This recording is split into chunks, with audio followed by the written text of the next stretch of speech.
ak kontaante jàkkaarloog suñu mbokku taskatu xibaar yi di leen yëgal xew-xew bu mag bu ñuy amal fii ci diwaanu Thiès le 14 le 15 ak le 16 décembre 2023 nee naa leen bu fekkee réew mi dafa am benn destination nañ jàpp ni autorail bi moom saxaar si fii la fas yéene riire à partir du 14 15 ba 16 lan lañ nar a def ñun ay taskatu xibaar lañ Thiès la ñu juddoo bu dee sama genre yi ñi ci des mën nañoo juddoo feneen mais Thiès la ñuy liggéeyee seen wërsëg fii lañ ko yaakaaree Thiès mooy suñu lépp dama koy faral di wax judduwuñu Mars judduwuñu planète Jupiter fii la ñu yeewoo c'est normal que bu fekkee réew mi dañoo toog ba benn instant ñu ne violence baa ngi bëgg a gane si te ñaaree dañuy wax lu dul jàmm moo ko gën ñu ne ku bëgg a xam lu ñàkk jàmm di saf solo sa dàll nga dem réew ya ñàkk jàmm boo ñëwee doo ko yéene sa réew moo tax ñu ne ci suñu journée bi dañoo jël benn thème bu am solo rôle ak responsabilité taskati xibaar ci wàllu présidentiel ñu dañoo bëgg fii ci diwaanu Thiès ñu daal di fii def appel à la paix afin que élection présidentielle bi nga xam ne dinañ ko amal 25 février 2024 buñ ca noppee Sénégal nii ñu ko suñu maam yi bàyyee ñu bàyyee ko noonu appel à la paix boobu dafa am solo bu baax ci ñun taskatu xibaar parce que ñun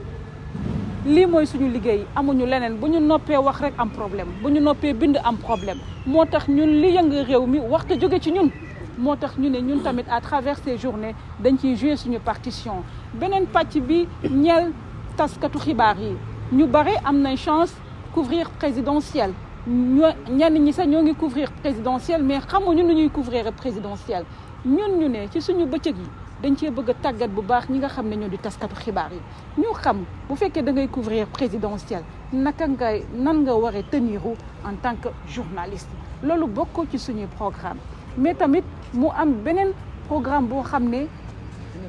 dañ ko teg mu ñeel immigration irrégulière Thiès li xew Fass booy barki démb yàggul bu ma nee barki démb mën nañoo ne quelques mois de cela li xew Kayar yàggul muy ay ndaw yoo xam ne génn réew mi gënal leen ñu toog ci biir réew mi nee naa leen géej ku ko ñame booy dugg gaal di dem dangaa taxawul ci tefes nga xam ne boo mënta fay tuuti rek mën nga faa lab imaginez yow ab jeune décidé braver la mer pour rek survie ça veut dire que y a problème et pourtant région bi ñuy jóge mooy région bi nga xam ne nee nañ moo fi ëpp entreprise minière nee nañ mooy région bi nga xam ne en matière de contribution entreprise yi li ñuy joxe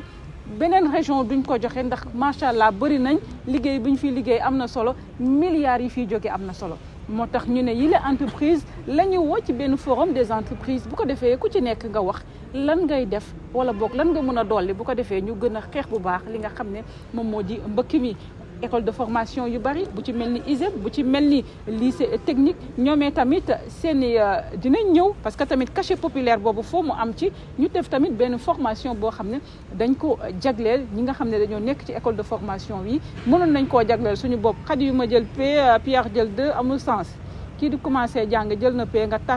tàggat ko ci métier bi nga xam ne bu ñëwee relève bi sa assuré loolu daal la ñu fas yéene def à partir du 14 15 et 16 te Pierre dina ñëw ci li nga xam ne moom moo di programme bi. juddoo mooy taxawal mutuelle de santé feebar faju te réew mi yëgu ko dara gënu koo neex boo feebaree am nga lu la métti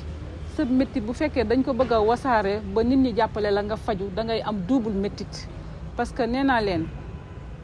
ñàkk bi ci presse bi day yokk précarité te bu fekkee da nga précaire da ngay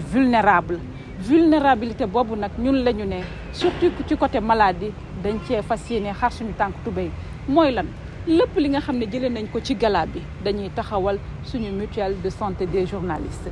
kuñ ci mën a jàppale nag ñoo ngi lay woo ndax xam nañ ni mutuelle de santé yombut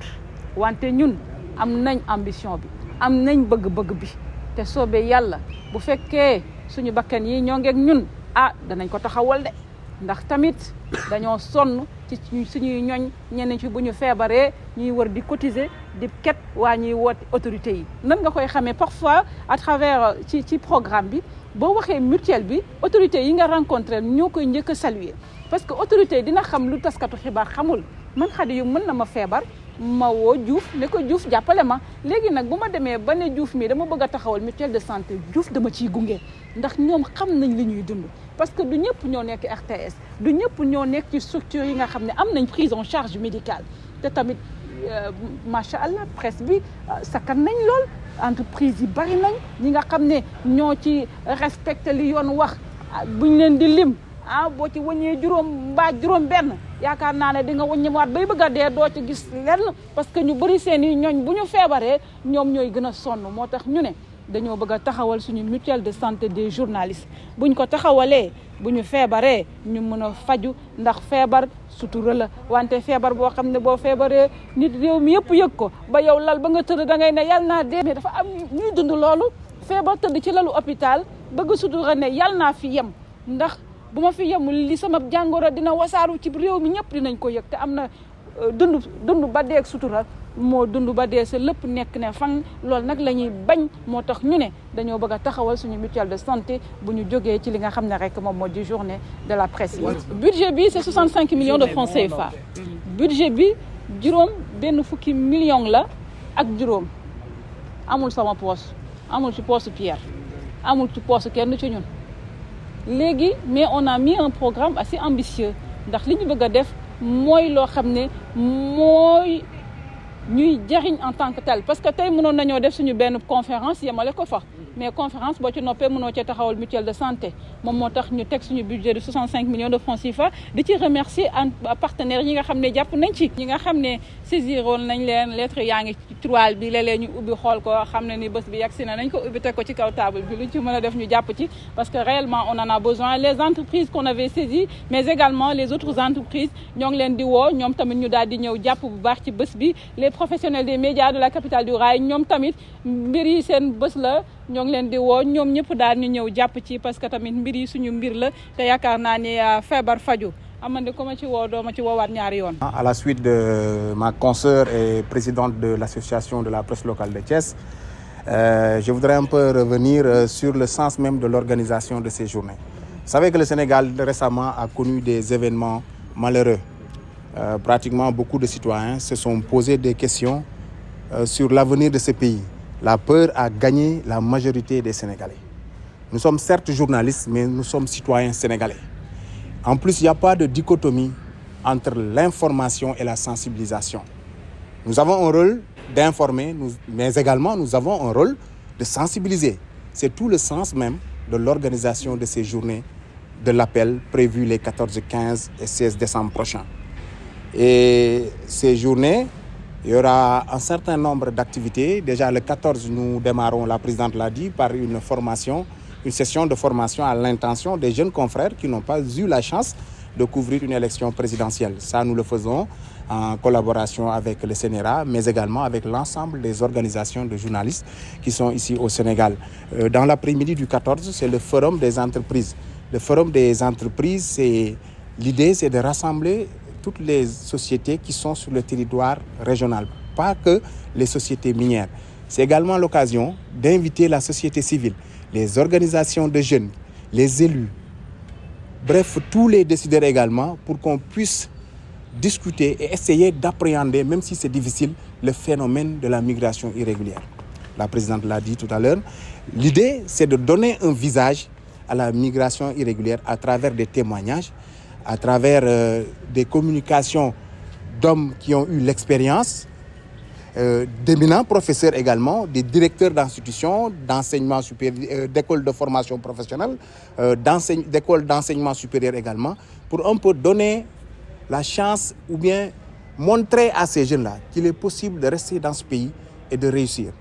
Tout à l'heure, nous avons eu une audience avec le directeur, avec le proviseur de lycée technique de Thiès, mais quand il te parle de sa situation, de son expérience, tu te dis que mais il est possible de rester au pays. C'est ce genre de témoignage que nous voulons présenter le jour de ce forum qui va regrouper l'ensemble des écoles de formation d'enseignement professionnel, les étudiants en tout cas. On a fait le travail de sensibilisation auprès des responsables de ces écoles pour que les étudiants puissent participer à ce forum. Et au sortir de ce forum, un mémorandum sera rédigé